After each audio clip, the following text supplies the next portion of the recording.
আপনি যদি এখনো পর্যন্ত ড্রাইভিং লাইসেন্স না বানিয়ে থাকেন তাহলে আজকের ভিডিওটি আপনার জন্য। কোনো রকম দালালের চক্রে না পড়ে আপনি এখন কিন্তু বাড়িতে বসে ড্রাইভিং লাইসেন্স বানাতে পারবেন এবং আপনি বাড়িতে বসে পরীক্ষা দিতে পারবেন। শুধুমাত্র আপনাদের খরচ হবে 240 টাকা এবং 540 টাকা, এবং সেই লাইসেন্স আপনাদের কিন্তু বাই পোস্টে কিংবা স্পিড পোস্টে আপনাদের ঠিকানায় চলে আসবে। এবং আপনি যদি এখনো পর্যন্ত ভিডিওতে লাইক না করে থাকেন অবশ্যই লাইক করে দেবেন, পাশাপাশি চ্যানেলকে সাবস্ক্রাইব করে পাশে বেল ক্লিক করুন, সবাইকে রাখবেন পরবর্তী ভিডিওগুলো সবার আগে পাওয়ার জন্য। তো এই যে অনলাইন অ্যাপ্লিকের যে লিঙ্কটি আমি আপনাদের কিন্তু ভিডিওর ডিসক্রিপশনে পোর্টে দিয়েছি, সেখানে ক্লিক করে আপনারা সরাসরি অফিসিয়াল পোর্টালে যেতে পারবেন এবং অনলাইনে অ্যাপ্লাই করতে পারবেন। ভিডিওর ডিসক্রিপশন বক্সে থাকা লিঙ্কে ক্লিক করতে আপনারা কিন্তু সরাসরি এম পরিবহনের ওয়েবসাইটে আসতে পারবেন। এখানে আপনি দেখতেই পাচ্ছেন অনলাইন সার্ভিস নামে একটি অপশন রয়েছে। এই অনলাইন সার্ভিসে ক্লিক করে ড্রাইভিং লাইসেন্স রিলেটেড সার্ভিস এখানে আপনি ক্লিক করবেন। পরবর্তী পেজটি আমাদের সামনে চলে আসবে। এখান থেকে আপনি আপনার স্টেট সিলেক্ট করবেন। আমাদের রাজ্য যেহেতু ওয়েস্ট বেঙ্গল, তা আমরা সিলেক্ট করব। একটি পপ চলে আসবে, আপনি এটি এখান থেকে ক্লোজ করে দেবেন। এরপর দেখতেই পাচ্ছেন অ্যাপ্লাই ফর লার্নার লাইসেন্স, প্রথমে একটি অপশন রয়েছে। এই অ্যাপ্লাই ফর লার্নার লাইসেন্সে আপনি ক্লিক করবেন। এরপর এখানে যা রয়েছে কন্টিনিউ আপনি ক্লিক করবেন। পরবর্তী পেজটি চলে আসবে, এখানে যা রয়েছে তা থাকবে, সাবমিটে আমরা ক্লিক করব। এরপর এখান থেকে আমরা কি করব, সাবমিট ভাইয়া আধার অথেন্টিকেশন সিলেক্ট করব। এরপর সাবমিটে আমরা ক্লিক করব। কেননা আমরা বাড়িতে বসে যেহেতু পরীক্ষা দেবো, তাই আমরা সাবমিট ভাইয়া আধার অথেন্টিকেশন সিলেক্ট করলাম। এরপর আধার কার্ড নাম্বার সিলেক্ট করার পর আপনি আপনার 12 ডিজিট আধার কার্ড নাম্বার বসিয়ে দেবেন। তারপর হচ্ছে কিন্তু জেনারেট ওটিপি, এই জেনারেট ওটিপি দিয়ে আপনি ক্লিক করবেন। আপনার আধার কার্ডে যে মোবাইল নাম্বার লিঙ্ক রয়েছে সেই মোবাইল নাম্বারে ওটিপি আসবে। ওটিপি আপনি এখানে উল্লেখ করে দেবেন এবং নিচে যে বক্সগুলো দেখতেই পাচ্ছেন 3টি বক্সে আপনি টিকমার্ক করে দেবেন। তারপর হচ্ছে অথেন্টিক, এই অথেন্টিকে আপনি ক্লিক করবেন। এই কাজটি করার জন্য আপনাদের কিন্তু অবশ্যই আধার কার্ডে মোবাইল নাম্বার লিঙ্ক করা থাকতে হবে, কেননা আপনার মোবাইলে কিন্তু ওটিপি আসবে। এরপর আমরা কি করব, অথেন্টিক রয়েছে অথেন্টিকে ক্লিক করব। আমাদের আধার কার্ডের তথ্য চলে আসবে এবং এখানে আপনাদের রিলেটিভ নেম চলে আসবে। যদি আপনার রিলেটিভ নেম না থাকে তাহলে এই পেজটি কিন্তু আসবে না। এরপর কিন্তু আপনাদের নিচে রয়েছে প্রসেস, এই প্রসেসে আপনি ক্লিক করবেন। পরবর্তী পেজটি চলে আসবে। এখান থেকে আপনি কি করবেন, আরটিও অফিস সিলেক্ট করে নেবেন। আমাদের আরটিও অফিস যেহেতু মাথাভাঙা, সেখান থেকে আমরা সিলেক্ট করে নিচ্ছি। আপনি কোন আরটিও অফিস থেকে লার্নার লাইসেন্স অ্যাপ্লাই করতে চাচ্ছেন কিংবা ড্রাইভিং লাইসেন্স অ্যাপ্লাই করতে চাচ্ছেন তা সিলেক্ট করে নেবেন। তারপর আপনি শিক্ষাগত যোগ্যতা কী রয়েছে, যা রয়েছে আপনার যোগ্যতা তা সিলেক্ট করবেন। এরপর আপনার রক্তের গ্রুপ কী রয়েছে এখান থেকে আপনি সিলেক্ট করে নেবেন।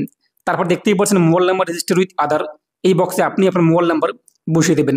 এরপর নিচে আপনি যদি চান আপনার শরীরে কোনো দাগ রয়েছে উল্লেখ করতে পারেন। তারপর এখান থেকে আপনি সাব ডিস্ট্রিক্ট সিলেক্ট করবেন, আর কোনো কিছু আপনি পরিবর্তন করবেন না। এখান থেকে আমরা সাব ডিস্ট্রিক্ট সিলেক্ট করে নিচ্ছি, আমাদের মাথাভাঙা 1 নং। এরপর যা রয়েছে এখানে তাই থাকবে, আপনি কোনো কিছু পরিবর্তন করবেন না, নাহলে কিন্তু আপনার ডকুমেন্টস আপলোড করতে হবে। এরপর আপনি এখান থেকে মোটরসাইকেল উইথ গিয়ার, যদি আপনি মোটরসাইকেলে অ্যাপ্লাই করতে চান তো মোটরসাইকেল উইথ গিয়ার সিলেক্ট করবেন। যদি আপনি 4 চাকার অ্যাপ্লাই করতে চান তো লাইট মোটর ভেহিকেল এটা সিলেক্ট করবেন। এরপর অ্যারোচুনিতে ক্লিক করবেন, এখানে চলে আসবে। যদি ভুল হয় এখানে আপনি আবার এই অ্যারোচুনিতে ক্লিক করবেন, এদিকে চলে আসবে। এরপর নিচে বলা হয়েছে আপনি কি ড্রাইভিং স্কুল থেকে ট্রেনিং নিয়েছেন কিনা। আমরা যেহেতু নেইনি তাই আমরা এই সমস্ত বক্স ফিল আপ করবো না। তারপর নিচে দেখতেই পাচ্ছেন সেলফ ডিক্লারেশন ফর্ম 1 রয়েছে, এখানে আপনি ক্লিক করবেন হলুদ আইকনে। তারপর এখান থেকে আপনি প্রথম ঘরটি ইয়েস কিংবা নো আপনি আপনার এখনই সিলেক্ট করবেন, নো সিলেক্ট করবেন, তারপরটা ইয়েস, তারপর বাকিগুলো আপনি এখান থেকে নো সিলেক্ট করে দেবেন। তারপর নিচের বক্সে আপনি টিকমার্ক করবেন। তারপর যে সাবমিট আপনি ক্লিক করবেন, ওকেতে ক্লিক করবেন। আমাদের ডিক্লারেশন সাবমিট হয়েছে, এরপর ওকেতে আমরা ক্লিক করব। এবং নিচে যে বক্সগুলো রয়েছে বক্সে আপনি টিকমার্ক করবেন। শরীরের অর্গান যদি আপনি ডোনেট করতে চান, আপনাদের ইনকেস যদি অ্যাক্সিডেন্ট হয়ে মৃত্যু হয়ে যায় তো ইয়েস করবেন, নাহলে আপনি নো করে দেবেন। তারপর নিচে আপনি দেখতেই পাচ্ছেন যা ডিসপ্লের মধ্যে ক্যাপচার শো হবে তা উল্লেখ করে দেবেন। তারপর হচ্ছে কিন্তু নিচে সাবমিট, এই সাবমিটে আপনি ক্লিক করবেন। তো সাবমিটে ক্লিক করতে আমাদের সামনে কিন্তু একটি পপ শো হবে। এরপর হচ্ছে ওকেতে আমরা ক্লিক করবো, আবার ওকেতে আমরা ক্লিক করব। এরপর আমাদের সামনে এই পেজটি লোডিং নেবে, এরপর আবারও আমরা ওকেতে ক্লিক করব। দেখতে পাচ্ছেন অ্যাপ্লিকেশন নাম্বার চলে আসছে। এছাড়া আপনি এটিকে এখান থেকে কিন্তু প্রিন্ট করতে পারবেন, ডেট অফ বার্থ ইত্যাদি কিন্তু শো হবে। এরপর নিচে রয়েছে কিন্তু নেক্সট, এই নেক্সটে আপনি ক্লিক করবেন। এখানে আপনি অ্যাপ্লিকেশন নাম্বার এবং ডেট অফ বার্থ শো হবে এবং ক্যাপচার কোড দেখতেই পাচ্ছেন যা শো হয়েছে তা এখানে আপনি উল্লেখ করে দেবেন। বুঝতে অসুবিধা আপনি রিফ্রেশ বাটনে ক্লিক করে পরিবর্তন করতে পারবেন। তারপর হচ্ছে কিন্তু নিচে সাবমিট, এই সাবমিটে আপনি ক্লিক করবেন। তো সাবমিটে ক্লিক করতেই পরবর্তী পেজটি চলে আসবে, যেখানে আপনি আপনার নাম, ফটো ইত্যাদি কিন্তু দেখতে পারবেন। তারপর আপনি কি করবেন, নিচে চলে আসবেন। নিচে আপনি দেখতেই পাচ্ছেন বলা হয়েছে application submitted for contactless service, no need to visit RTO office. আমাদের কিন্তু কোনো আরটিও অফিসে যেতে হবে না, বাড়িতে বসে আমরা পরীক্ষা দিতে পারবো। এরপর প্রসেস রয়েছে, প্রসেসে আমরা ক্লিক করবো। আমাদের ফি পেমেন্ট করতে হবে। এখান থেকে আপনি দেখতেই পাচ্ছেন অ্যামাউন্টটি কত রয়েছে, 240 টাকা আমাদের পেমেন্ট করতে হবে। ব্যাঙ্ক গেটওয়ে এখান থেকে আপনি সিলেক্ট করবেন, জিআরপিএস ওয়েস্ট বেঙ্গল। এরপর দেখতেই পাচ্ছেন ক্যাপচার কোড যা শো হয়েছে আপনাদের সামনে ডিসপ্লের মধ্যে তা উল্লেখ করে দেবেন। যদি বুঝতে অসুবিধা হয়ে থাকে রিফ্রেশ বাটনে ক্লিক করে আপনি কিন্তু পরিবর্তন করতে পারবেন। এই বক্সে আপনি টিকমার্ক করবেন, পে নাও রয়েছে এখানে আপনি ক্লিক করবেন। পে নাও ক্লিক করতেই পরবর্তী পেজটি আমাদের সামনে কিন্তু চলে আসবে। এরপর আই অ্যাগ্রি এই বক্সে টিকমার্ক করবেন, প্রসেস ফর পেমেন্ট এখানে আপনি ক্লিক করবেন। পেমেন্টের গেটওয়ে কিংবা আমাদের সামনে কিন্তু জিআরআইপিএস এর যে ওয়েবসাইটটি রয়েছে তা চলে আসবে। দেখতেই পাচ্ছেন এখানে একটা টাইমিং রয়েছে, এই টাইমের মধ্যে আমাদের পেমেন্টই করতে হবে। নাম, মোবাইল নাম্বার, অ্যাড্রেস ইত্যাদি এখানে কিন্তু শো হবে। নিচে আপনি চলে আসবেন, ভেরিফাই বক্সে টিকমার্ক করবেন, তারপর হচ্ছে নেক্সটে আপনি ক্লিক করবেন। এরপর আপনি এখান থেকে পেমেন্ট মোড সিলেক্ট করে নেবেন। এরপর ব্যাঙ্ক গেটওয়ে আপনি সিলেক্ট করবেন, SBI ইপে bank gateway bank select করবেন। তারপর হচ্ছে এই নেক্সটে আপনি ক্লিক করবেন। তো নেক্সটে ক্লিক করতে জিআরআইপিএস আইডি চলে আসবে, আপনি রেজিস্টার মোবাইল নাম্বারও চলে আসবে। তারপর হচ্ছে ওকেতে আপনি ক্লিক করবেন। এখানে আপনি দেখতেই পাচ্ছেন টাইমিং কিন্তু শো হচ্ছে, এই টাইমের মধ্যে আপনি পেমেন্টটি সম্পূর্ণ করে দেবেন এমন কিন্তু শো হচ্ছে। নিচে আপনি চলে আসবেন, এরপর হচ্ছে কিন্তু পে নাও আপনি ক্লিক করবেন। পে নাও ক্লিক করতে আপনার সামনে কিন্তু অটোমেটিক রিডাইরেক্ট হয়ে ব্যাঙ্কের গেটও চলে আসবে। আপনি UPI ID, net banking, internet banking, debit card, credit card ইত্যাদির মাধ্যমে পেমেন্ট করতে পারবেন। আমরা এখানে কি করবো, ইউপিআই আইডির মাধ্যমে পেমেন্ট করবো যেহেতু, তাই ইউপিআই আইডি আমরা এখানে উল্লেখ করে দিচ্ছি। তারপর আমরা ভ্যালিডেট ইউপিআই আইডিতে ক্লিক করবো। তারপর আমাদের ফোনপে কিংবা যেখানকার আমরা ইউপিআই আইডি উল্লেখ করেছি সেখানে নোটিফিকেশন যাবে, আমরা অ্যামাউন্টটিকে পেমেন্ট করে দেবো। তো এই অ্যামাউন্ট পেমেন্ট হয়ে যেতেই আমাদের সামনে পেজটি কিন্তু লোডিং নেবে, কিছুক্ষণ আমরা ওয়েট করবো।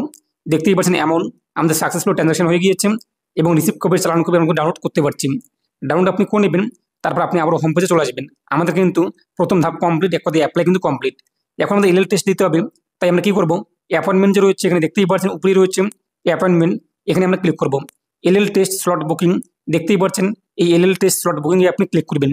তো এখানে ক্লিক করতে পরবর্তী পেজ চলে আসবে। এখানে আপনি আপনার অ্যাপ্লিকেশন নাম্বার বসিয়ে দেবেন, যেটি আপনি পেয়েছেন আবেদন করার সময়। রেজিস্টার মোবাইল নাম্বার চলে আসবে, তা উল্লেখ করে দেবেন। এরপর আপনি আপনার ডেট অফ বার্থ উল্লেখ করে দেবেন। নিচে ক্যাপচা কোডে দেখতেই পাচ্ছেন যা শো হয়েছে তা উল্লেখ করে দেবেন। তারপর হচ্ছে কিন্তু সাবমিট, এই সাবমিটে আপনি ক্লিক করবেন। তো সাবমিটে ক্লিক করতে পরবর্তী পেজটি চলে আসবে। এরপর নিচে আপনি আপনার নাম, ফাদার্স নেম, অ্যাড্রেস ইত্যাদি কিন্তু দেখতে পারবেন। তারপর নিচে আপনি দেখতেই পাচ্ছেন প্রসেস টু বুক রয়েছে, এই প্রসেস টু বুকে আপনি ক্লিক করবেন। প্রসেস টু বুকে ক্লিক করতে পরবর্তী পেজটি চলে আসবে। এখানে আপনি দেখতেই পাচ্ছেন যে সমস্ত ডেট সবুজ রয়েছে সেগুলো স্লট কিন্তু অ্যাভেলেবল রয়েছে, এবং রেড ডেটগুলো কিন্তু স্লট অ্যাভেলেবল নেই, এবং যে সমস্ত নীল রয়েছে সেগুলো কিন্তু হলিডে। এরপর যেগুলো এক কথা একটু হালকা কালো রয়েছে সেগুলো কিন্তু প্রিভিয়াস ডেট। তো আমরা এখান থেকে সবুজ ডেটগুলো রয়েছে সেখানে ক্লিক করব। তো আপনি আপনার পছন্দ মতো একটি ডেট সিলেক্ট করবেন, কোন ডেটে আপনি পরীক্ষা দিতে পারবেন। সেই ডেটে আপনি যখনই ক্লিক করবেন পাশে আপনাদের সামনে কিন্তু কতগুলো স্লট অ্যাভেলেবল রয়েছে তা চলে আসবে, এবং একদিনে কিন্তু 40টি করে পরীক্ষা হয়ে থাকে, 40 জন পরীক্ষা দিতে পারেন। দেখতেই পাচ্ছেন। তো আপনি যে ডেটে পরীক্ষা দিতে চান সেই ডেটটি সিলেক্ট করবেন এবং টাইম দেখতে পারবেন। এরপরে অ্যাভেলেবল স্লটে ক্লিক করে আপনি সেটিকে বুক করে নেবেন। তো আপনি আপনার পছন্দ মতো ডেট সিলেক্ট করে নেবেন কোন ডেটে আপনি পরীক্ষা দিতে চান। তো আমরা এখানে ডেট সিলেক্ট করলাম, এরপর স্লট সিলেক্ট করে নেব। তারপর নিচে রয়েছে কিন্তু বুক স্লট, এখানে আমরা ক্লিক করব। এরপর আপনাদের মোবাইল নাম্বারে কিন্তু ওটিপি আসবে, অর্থাৎ সিওডি কোড আসবে। তো সেই কোডটি আপনি এখানে উল্লেখ করে দেবেন। যা এসেছে তা বসিয়ে দেওয়ার পর নিচে রয়েছে কিন্তু কনফার্ম টু বুক স্লট, এই কনফার্ম টু বুক স্লটে আপনি ক্লিক করবেন। তো কনফার্ম করতে আমাদের কিন্তু এই যে স্লট রয়েছে এলএল টেস্ট দেওয়ার জন্য তা বুক হয়ে যাবে। তো দেখতেই পাচ্ছেন আমাদের সামনে এসএমএস শো হয়েছে এবং আমাদের কিন্তু টাইম দেওয়া রয়েছে, এই টাইমের মধ্যে আমাদের পরীক্ষা দিতে হবে। আশা করি বুঝতেই পেরেছেন আপনি কিন্তু এইভাবে খুব সহজেই বাড়িতে বসে ড্রাইভিং লাইসেন্সের জন্য অ্যাপ্লাই করতে পারবেন। আমাদের যে প্রথম ধাপ লার্নার লাইসেন্স তাই অ্যাপ্লাই হয়ে গিয়েছে এবং আমরা এলএল স্লট বুক করেছি যে আমরা বাড়িতে বসে পরীক্ষা দেবো, এবং যে ডেট আমরা বুক করছি সেই ডেটে আমরা পরীক্ষা দেবো বাড়িতে বসে। এবং সেই ভিডিও আমি আপনাদের বানিয়ে দেবো যে কীভাবে আপনারা পরীক্ষা দেবেন, এর পাশাপাশি কোন কোন প্রশ্নগুলো আসতে পারে পরবর্তী ভিডিওতে আমরা তা আলোচনা করব। এরপর যখন আমাদের লার্নার লাইসেন্স চলে আসবে তারপরে 1 মাস অপেক্ষা করতে হবে, 1 মাস পর আমরা ডিএলের জন্য অ্যাপ্লাই করব। তো পরবর্তী ভিডিওতে আপনার সঙ্গে দেখা হচ্ছে। আর আপনাদের কোনো রকম পার্সোনাল প্রশ্ন থাকলে কমেন্টে জানিয়ে দেবেন, কিংবা অন স্ক্রিনে দেখতেই পাচ্ছেন আমার ইনস্টাগ্রাম আইডি রয়েছে, চাইলে আপনারা কিন্তু সেখানে ফলো করে সরাসরি মেসেজে আপনাদের প্রশ্ন জানাতে পারেন।